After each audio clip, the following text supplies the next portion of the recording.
When you think of a rich person, who do you think? Let me guess. You think of Bill Gates from Microsoft, Jeff Bezos from Amazon, John Rockefeller, and even the whole entire Kardashian family. Now, these people are rich, but they are not as rich as Mansa Musa. Mansa Musa, an African king from Mali, was the richest person who have ever lived. As an AP World History student, this is important because this deals with the history in ancient Mali. And this is justified because according to BBC News, the title of being the richest man alive belongs to Mansa Musa, who was the 14th century West African ruler. Now, to understand how rich Mansa Musa was, we have to understand his life, his rule, and his pilgrimage to Mecca. And first, we need to start off with his life. Now, his early life. According to BBC News, Mansa Musa was born in 1280, and he was born into a family of rulers, so he was basically royalty. Now, his brother, to be specific, was Abu Bakr II, and at the time he was the current ruler of Mali. Now, however, he stopped being the ruler of the empire at 1312 because he left to go on an expedition. His brother was obsessed with the Atlantic Ocean and what lay beyond it. As a result, he reportedly embarked on an expedition fleet of 2,000 ships and thousands of men, women, and slaves. However, they were never seen again, which led to Mansa Musa becoming emperor. Now, this moves on to his rule. Now, according to Black Pass, it states that in 1312, Mansa Musa became the emperor following the death of his predecessor, his brother, Abu Bakr II.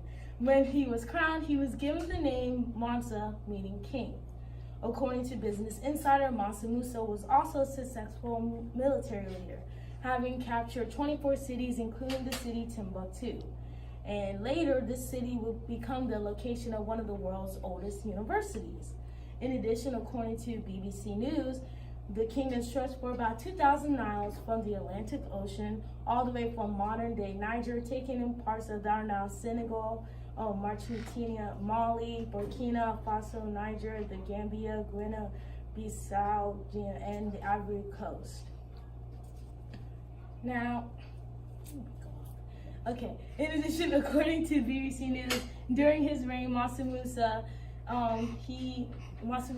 during his rule, the Empire of Mali, which he ruled, accounted for almost half of the old world's gold, and all of it went to the king. And that is why he was so rich. Now, the type of religion he was, and this is very important because this will deal with the next topic about his pilgrimage to Mecca, he was part of the Islamic faith. Mansa Musa was knowledgeable in Arabic and was described as a Muslim traditionalist.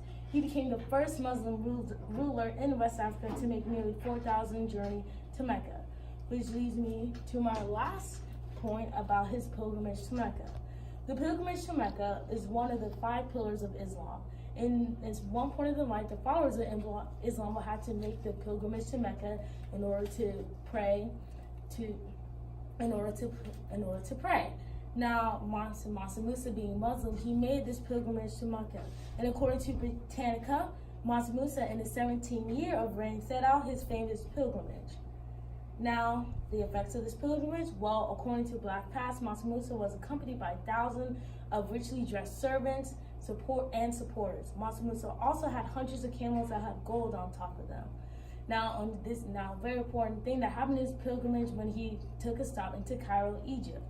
When he stopped at Cairo, Egypt, the emperor Mansa Musa gave out so much gold that he generated a brief decline in its value. Cairo's gold market recovered over a decade later. In addition, his pilgrimage opened the eyes to both the Middle East and Europe of West Africa's wealth and economic standpoint. In addition, after he came from Mecca, he brought many Islamic scholars, and Mansa Musa also brought an architect named Abu Salih, who was the man responsible for the Djingur Mosque. Now, by looking into his life, his rule, and his pilgrimage to Mecca, we now understand why Mansa Musa is the richest man who have ever lived. We now understand that that how wealthy Mansa Musa was actually, and how his wealth affected not only Mali, but also the world. So now when I say the word rich, I bet you don't think of Bill Gates, Jeff Bezos, John Rockefeller, and the Kardashians. Now, I bet you think of Mansa Musa, an African king of Mali. Thank you.